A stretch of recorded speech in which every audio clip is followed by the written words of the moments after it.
Assalamu alaikum, chers téléspectateurs, chers élèves.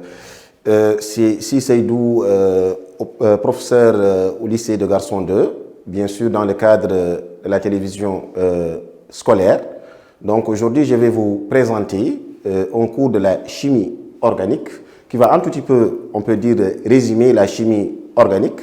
Donc ça va parler un tout petit peu de la réaction, un tout petit peu de l'estérification, bien sûr de l'oxydation ménagée, de la réaction d'estérification indirecte de l'amide, la formation même de l'amide. Directement, donc un composé organique A de formule CXHYOZ possède la composition centésimale massique suivante. Pourcentage de carbone 58,82%, pourcentage d'hydrogène est égal à 9,8%. Donc, la première question ici, c'est de trouver la formule brute de A, sachant que sa masse molaire moléculaire est égale à 102 grammes par mol. OK? Donc, voilà, on sait que la masse totale, c'est 102. OK?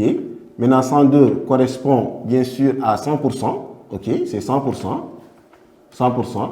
Maintenant, le pourcentage de carbone, on avait dit que c'est 58,82%. OK. Maintenant, cela, bien sûr, correspond au pourcentage. Maintenant, ici, pour la masse, on aura le carbone, on sait que c'est 12. Maintenant, 12x qu'on ne connaît pas. Maintenant, on applique, si vous voulez, la règle de 3. OK. Donc, on aura quoi? On aura 102 fois 58,82, bien sûr, pour cent. OK. Est égal à 12x fois 100%. Les pourcentages vont sauter. Donc, on aura ici x égale à quoi? 102 fois 58,82, bien sûr, sur 1200. Et ce qui me donne 5. OK? Donc, on va faire, donc x égale à 5. Donc, on va faire la même chose, mes chers élèves, on va faire la même chose pour l'hydrogène. OK? Maintenant, on peut appliquer, on peut dire 102 correspond à combien? À 100%. Pourquoi 100%? Parce que c'est la masse totale. OK? Et l'hydrogène, on sait que la masse, c'est 1. Donc, 1 fois Y, c'est Y tout simplement, correspond à, bien sûr, 9,8. 9,8%. Donc, ça fois ça, égale à ça fois ça. OK? Donc, qu'est-ce qu'on aura? On aura, on va l'écrire ici, 102 fois 9,8%, si vous voulez, est égal à 100Y. 100Y. Donc, ce qui implique à dire que Y ici est égal à quoi? Y est égal à 102 fois 9,8 divisé par quoi? Par 100. OK? Donc, Y, on obtient Y est égal à 10. Maintenant, remarquez très bien qu'on n'a pas le pourcentage d'oxygène. Le pourcentage d'oxygène n'a pas été donné. Maintenant, qu'est-ce qu'on fait? On sait que, bien sûr, on va essayer de déterminer le pourcentage d'oxygène. Déterminons le pourcentage d'oxygène. Déterminons le pourcentage d'oxygène. Maintenant, pour déterminer, donc ici, je rappelle, la première question, c'est de déterminer la formule. Déterminons la formule brute. Donc, c'est ça la question. On a CXHYOZ. Donc, on va déterminer X, Y et Z. Donc là, on a déterminé X, Y. Maintenant, c'est Z. Et le pourcentage d'oxygène, qu'est-ce qu'on fait? On sait que l'hydrocarbure, c'est 100%. OK? Plutôt, le composé, c'est 100%, pardon, 100%. Et 100%, il y a pourcentage de carbone, plus pourcentage d'hydrogène, plus pourcentage d'oxygène. Donc, c'est très simple. Pour déterminer le pourcentage d'oxygène, le pourcentage d'oxygène est égal à 100% moins pourcentage de carbone plus le pourcentage d'hydrogène. Et là, quand on remplace, on a 100% moins pourcentage de carbone, on a dit que c'est 58,82, plus le pourcentage d'hydrogène, on a dit que c'est 9,8. OK? Donc, ce qui me donne le pourcentage d'oxygène est égal à 31 virgule 38. OK, virgule 38. Donc là, mes chers élèves, on a déterminé le pourcentage d'oxygène. Donc on fait la même chose pour déterminer bien sûr Z. Donc on fait 102 correspond à 100%. OK, maintenant 31, on a 16 au Z, c'est 16Z. 16Z correspond à 31,38. OK, donc quand on fait produit en croix, on aura 102 fois 31,38. OK, bon, le pourcentage, ici, on a pourcent. OK, pourcent est égal à 16Z fois 100%. Les pourcentages vont sauter. On aura Z ici est égal à 102 fois 31,38 sur 1600. Ce qui me donne 2. Donc on aura Z est égal à 2. Donc, mes chers élèves, ici, ainsi donc, on a déterminé la formule brute. Donc, ici, on avait dit c'est CX, donc c'est C5, H10, O2. OK. Donc là, c'est la formule brute. OK. Donc, on a déterminé la formule brute. Alors, maintenant, la première question, bien sûr, c'était de déterminer la formule brute. On l'a déterminée. Maintenant, on a dit la deuxième question, l'hydrolyse de A donne deux composés. Donc, en fait, ici, on a C5H10O2. Maintenant, là, on ne sait pas est-ce que c'est, bien sûr, un acide carboxylique ou un ester. Parce qu'ils sont isomères de fonction, en fait. Mais, à partir de cette question, on saura que, bien sûr, on a affaire à un ester. Puisque, qu'est-ce qu'on a dit? La deuxième question, on a dit l'hydrolyse de A donne deux composés organiques, A1 et A2. On les sépare, donc, c'est-à-dire qu'il est clair que, ici, le composé A est un ester. OK? Donc, on sépare A1 et A2 par une méthode appropriée, afin d'identifier A1 et A2, puisqu'on ne connaît pas A1 et A2. OK? On ne connaît pas, mais on sait que A1 et A2, l'un d'eux est un acide, l'autre est bien sûr un alcool. C'est évident, l'hydrolyse d'un ester donne un acide et bien sûr un alcool. Donc, afin d'identifier A1 et A2, on réalise les expériences ci-après. Alors, la première expérience, c'est quoi? On oxyde A1 par une solution aqueuse de dichromate de potassium. En milieu, donc, aqueuse de dichromate de potassium en présence d'acide sulfurique. On obtient un corps organique B de masse molaire est égal à 58 grammes par mol, qui réagit avec la DNPH et le réactif de Schiff. Ça veut dire que tous les deux tests sont positifs. OK. Maintenant, pour la deuxième expérience, on fait réagir sur A2 une solution concentrée d'ammoniac et on chauffe, on obtient un composé organique C. OK. Maintenant, la question c'est quoi? La question 2.1, c'est quelles sont les fonctions chimiques de A, A1, A2, B et C. Alors, donc, la deuxième question,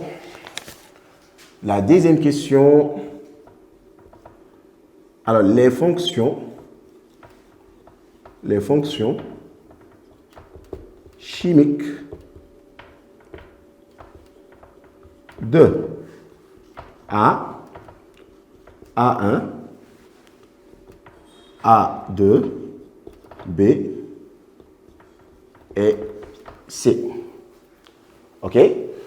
Donc, ici, il est clair que pour la fonction, pour A, la fonction est claire puisqu'on a dit l'hydrolyse de A donne deux composés A1 et A2. Donc, A ne peut être qu'un ester. Donc, sa fonction chimique, c'est un ester. C'est un ester. OK, c'est clair. Maintenant, le A1, qu'est-ce qu'on a fait à A1? A1, bien sûr, on a fait, bien sûr, une oxydation mélangée. Et A1 nous a donné un composé quoi? B. A1, c'est oxydé en B. On a dit B, positive avec la DNPH. Alors, Positif aussi avec les réactifs des shifts. OK? Positif. Donc, il est clair que B, bien sûr, ce test, on sait que c'est spécifique pour le groupement carbonyl. On sait que ici, positif avec la DNPH, positif avec les réactifs de shift, c'est clair que, bien sûr, c'est un aldéhyde et l'aldéhyde émane de l'alcool primaire. Donc, A1 est un alcool. Donc, on nous a juste dit la fonction, mais on sait que c'est l'alcool primaire. Durant la leçon, vous savez très bien que l'oxydation mélangée d'un alcool primaire s'oxyde en aldéhyde.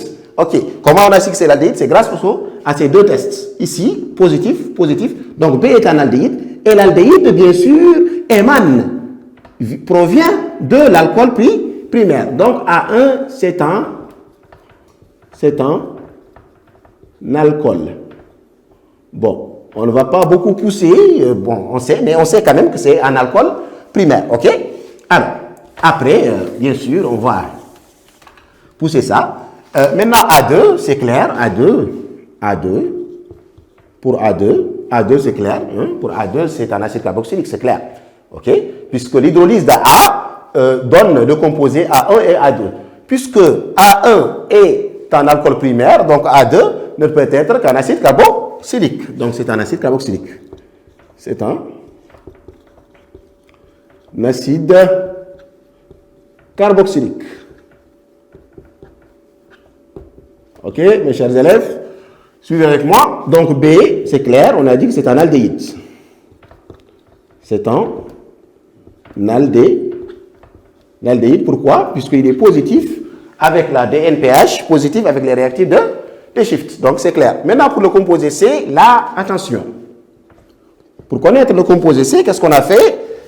On a fait, bien sûr, réagir le composé A avec de l'ammoniac. Donc, ça veut dire qu'on a pris l'acide carboxylique, on a mélangé ça avec, bien sûr, de l'ammoniac. Donc, C ne peut être qu'un amide. Donc, c'est un amide. Donc, au cours de la leçon même, vous le savez, la formation de l'amide, bien sûr, vous pouvez prendre l'acide carboxylique, mélanger, additionner à l'amine, vous obtenez l'amide, ou bien additionner avec l'ammoniac, mais bien évidemment, on peut bien sûr l'obtenir aussi à travers les dérivés d'acide carboxylique. Alors, maintenant, si c'est ça la question, A, c'est un ester, A1 est un alcool, A2 est un acide carboxylique, B est un aldéhyde. Pourquoi? On l'a expliqué, et C est un amide. OK. Maintenant, cette question est claire. Donc, on va continuer. La question 2.2 maintenant. Ça, c'était la question 2.1. Maintenant, la question 2.2. La question 2.2, qu'est-ce qu'on dit? On dit déterminer les formules semi-développées de A, A2, A1, A2, A, B et C. Alors, les formules, bon, on peut l'écrire comme ça. Les formules semi-développées de quoi? De A1, A2, B, A, B et C. Donc, pour la formule semi-développée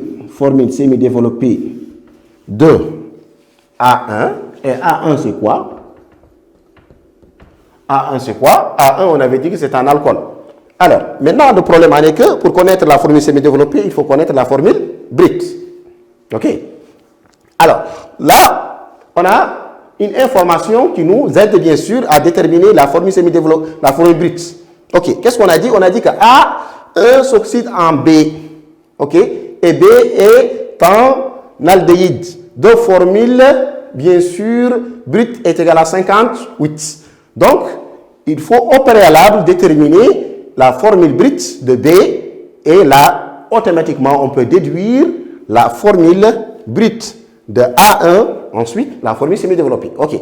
Donc, c'est très clair. Donc là, il faut revenir un tout petit peu à l'oxydation ménagée. Pourquoi? Parce que l'oxydation ménagée est une transformation chimique au cours de laquelle la chaîne carbonée reste non modifiée. C'est-à-dire que si l'aldéhyde possède 4 carbones, voilà 5 carbones, et ainsi de suite. Et ça veut dire que l'alcool possédera aussi 4 carbones ou 5 carbones. OK. Donc là, on va d'abord déterminons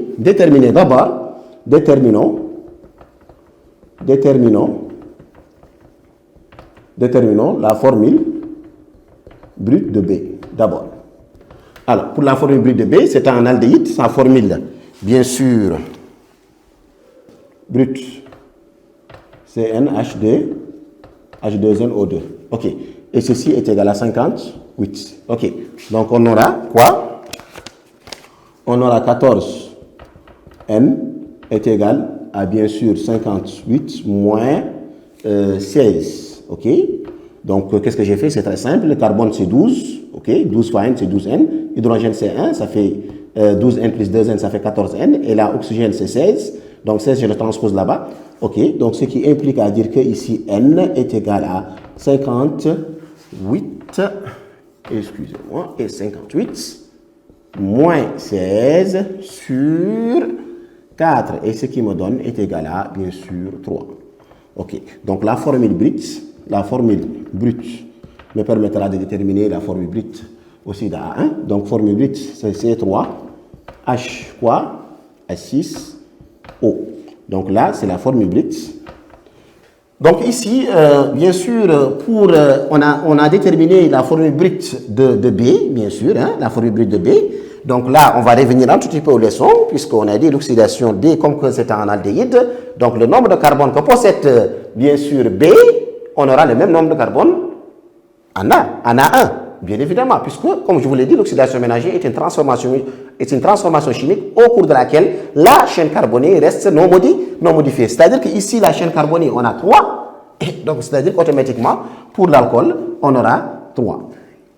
Donc ici, la formule semi-développée de A1, on peut revenir ici ou l'écrire ici, c'est la même chose. Donc ici, on va l'écrire ici, c'est plus simple. A1, donc c'est 3. 1, 2, 3. Mais n'oubliez pas que A1 aussi est un alcool primaire, puisque c'est un aldéhyde, B est un aldéhyde, et aldéhyde émane de l'alcool primaire. Donc c'est-à-dire que le OH ne peut être qu'ici ou ici. OK, donc on va compléter H2, H3. OK, et là, bien sûr, c'est quoi? C'est le propane. C'est le propane 1-ol.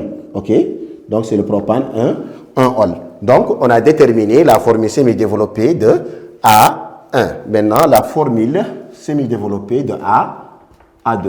Et A2, c'est quoi? On a dit que c'est un acide carboxylique. Donc, quelles sont les informations qui vont nous permettre de déterminer la formule semi-développée? Il faut connaître quand même la formule brute. Mais on n'a pas la masse molaire moléculaire. Mais qu'est-ce qu'on a? L'information qu'on a, c'est très simple. On a l'ester. On a dit que pour l'ester, on a dit que possède combien de carbone? 5 carbones. OK? Et dans l'ester, on a acide et on a alcool. OK. Maintenant, pour l'alcool, on sait que c'est 3 carbones. C'est OK. Maintenant, pour connaître ça, pour connaître le nombre de carbones que possède l'acide, c'est très simple. C'est 5 tout simplement. Moins 3, ça fait 2 carbones. OK. Donc, l'acide possède 2 carbones. OK. Donc, je pense que c'est clair. Donc, ça va être l'acide éthanoïque, bien évidemment. C'est H3, COOH. Bon, vous pouvez l'écrire comme ça ou comme ça, c'est la même chose. C'est H3, c'est double liaison O, liaison OH. OK, c'est la même chose. Donc, c'est acide propanoïque. Acide éthanoïque. Attention. Ici, il y a 2 carbones, c'est acide éthanoïque. Et c'est évident. Donc ici, on a acide éthanoïque. Pourquoi? Parce qu'il y a 2 carbones. OK? 1, 2. 1, 2. Donc, les 2 écritures, vous pouvez écrire ça ou ça. Donc, pour maintenant pour B, on a dit que c'est l'aldéhyde et la chaîne carbonée, ici, on a 3. OK?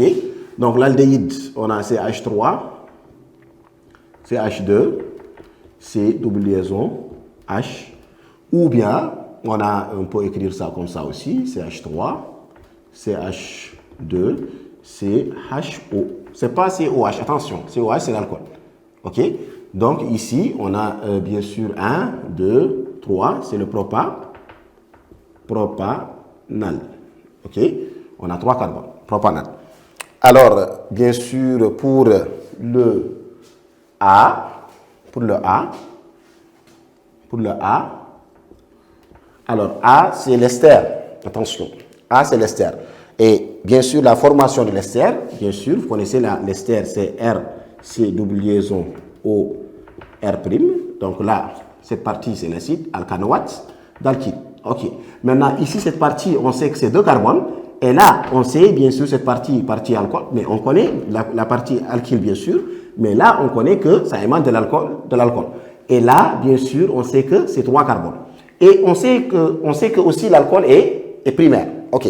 Donc, ce qui nous permettra d'écrire ça d'une façon exacte. Donc, ici, ça va être quoi? Ça va être la formule semi-développée. On aura CH3, C, double liaison O, O, CH2, CH2, CH3. Ok? Donc, c'est éthanoate, D de propyle. Éthanoate, propyle, ou de propyle. Propyle. Ok? Voilà. Donc, ça reste le composé C. Alors, pour le C, attention, pour le C, qu'est-ce qu'on a dit? Pour obtenir C, on a dit qu'on prend un acide carboxylique, on fait réagir sur A2, une solution concentrée d'ammoniac, on réchauffe. Donc, acide carboxylique plus ammoniac. On obtient bien sûr l'amide. Ok, c'est clair? Donc, C, c'est l'amide. Donc, on aura CH3, C, double liaison O, liaison NH, NH2. Ok, donc ça va être 1, 2,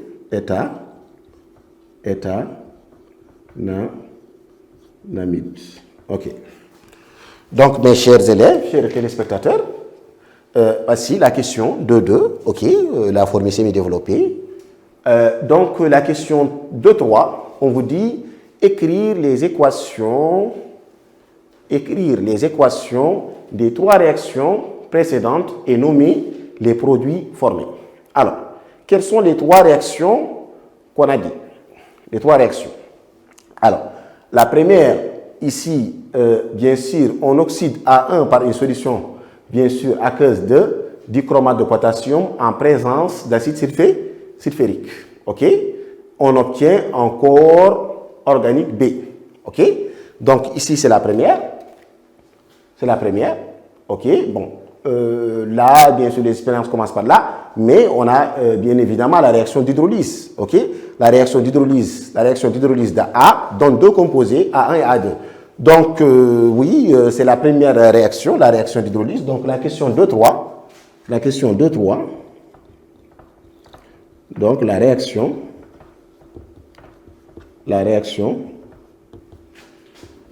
d'hydrolyse. Donc, la première réaction, c'est la réaction d'hydrolyse. Qu'est-ce qu'on a fait? On a pris, bien sûr, l'hydrolyse d'un ester. L'ester, on le connaît déjà. Et là, CH3, c'est double liaison O, O, CH2, CH3. OK. Donc, plus H2O donne la réaction irréversible, bien évidemment. Donc, acide plus alcool. Acide, CH3, COO, H plus l'alcool. Voilà.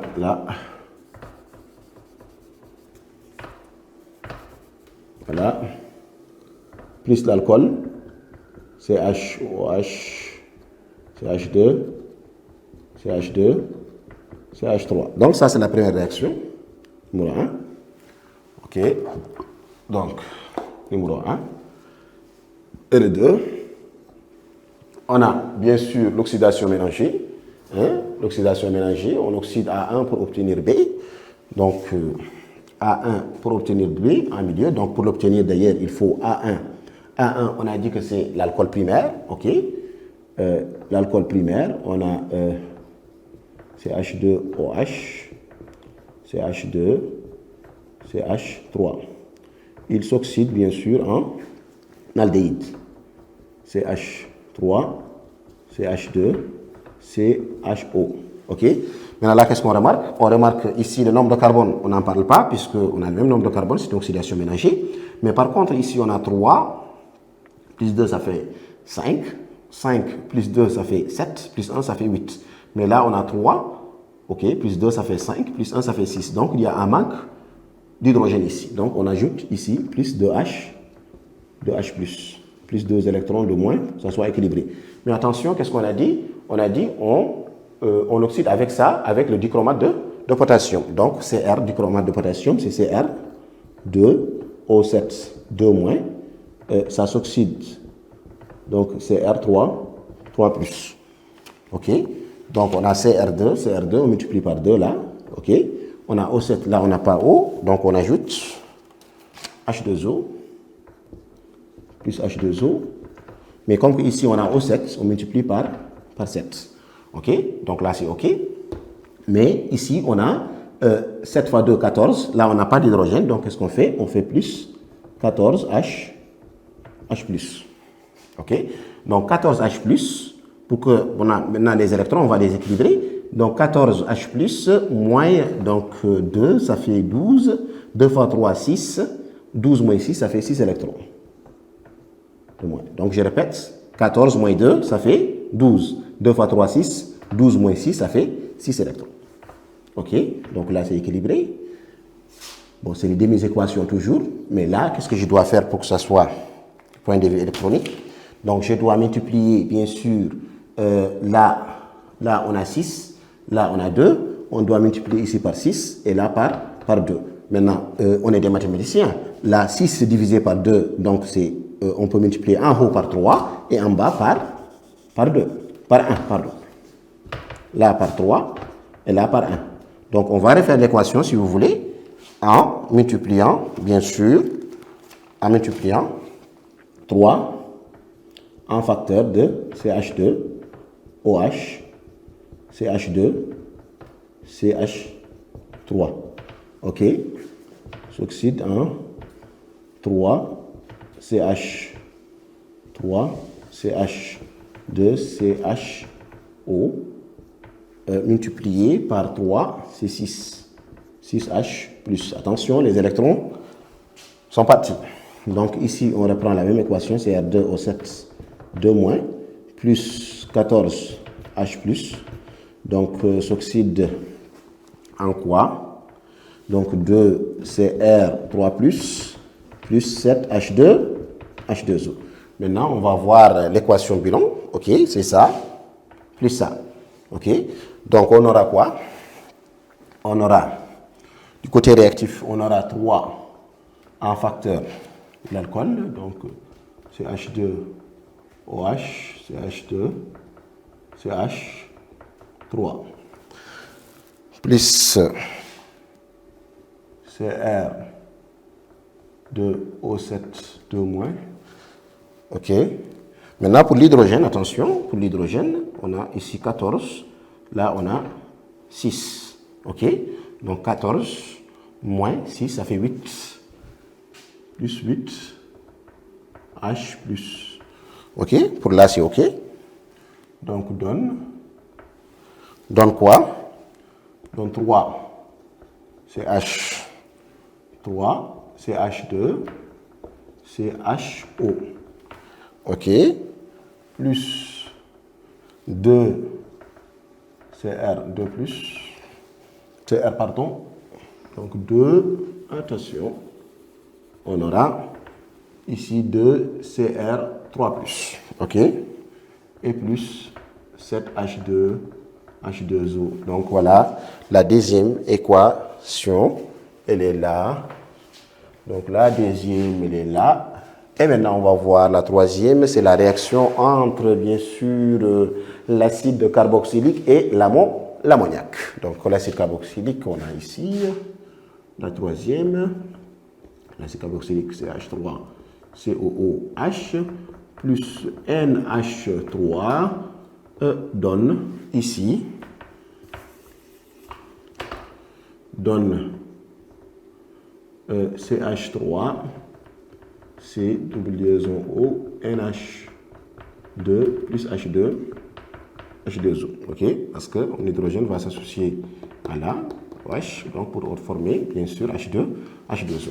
Donc, voici les trois équations demandées. OK. Donc, la troisième réaction, on prend l'acide, bien sûr, carboxylique qu'on avait, CH3COH, plus l'ammoniac. Bien sûr, donne bien sûr CH3COH plus NH4 plus. Donc la réaction, la deuxième réaction, on a CH3COH plus NH4 plus, donc chauffé. Ça va nous donner bien sûr l'amide CH3C double liaison O NH2 plus H2O. Maintenant voici la troisième équation. Donc là, on va continuer la troisième partie, on peut dire. Qu'est-ce qu'on a fait pour la troisième partie? On fait réagir A2. A2, c'est quoi? C'est l'acide carboxylique. Sur le 3-méthylbutènol. OK? On obtient un composé D, dont la saveur et l'odeur sont celles de la banane. Donc, c'est une évidence qu'on aura, bien sûr, un ester. Donc, acide plus alcool, on aura l'ester. Donc, la question 3.1, c'est quoi? C'est écrire l'équation Budon de la réaction qui se produit. OK? Donc, 3, la question 3. La question 3.1. OK? Donc, l'équation de la réaction. Donc, qu'est-ce qu'on a fait? On a pris l'acide carboxylique qu'on avait utilisé auparavant. Donc, c'est H3, C double liaison OH, si vous voulez, ou COH, plus, qu'est-ce qu'on a dit? Le 3-méthylbutènol. Donc, 1, 2, 3, 4. OK, soit on le met là, la ramification. Là, on met OH, c'est H2, H3. OK. La réaction, bien évidemment, elle est réversible. Sens 1, sens 2. Donc, on obtient, bien sûr l'ester, c'est H3. C'est double liaison O. Donc, bien sûr, ici, il va se lier, c'est le carbone fonctionnel, bien évidemment. Donc, ici, on a CH2, CH3, CH3, plus H2O. Donc, ça, c'est la question 3.1. Maintenant, la question 3.2, qu'est-ce qu'on dit? Qu'est-ce qu'on a dit? On a dit que donner la fonction chimique et le nom de D. Donc, D, la fonction chimique ici de D, c'est un ester, et le nom du composé D, donc la fonction chimique, la question 3.2. La question 3.2, la fonction chimique de D, donc D est un ester, donc D c'est un ester, ok, c'est un ester, pourquoi? C'est clair, on a additionné acide carboxylique plus un alcool, donc on a dit et donné le nom du composé D. Le nom, donc c'est très simple, pour le nom, on a éthanoate de, bien sûr, méthyle, de 2-méthyle butyle. OK, de 3-méthyle plutôt, butyle. OK, on a éthanoate. Donc le nom, c'est très simple. On a 1, 2, éthanoate de 3-méthyle, 1, 2, 3, 3-méthyle butyle. Donc éthanoate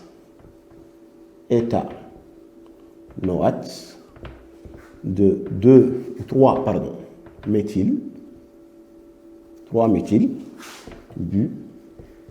butyle. OK? Donc, ça reste une seule question. La question 3.3.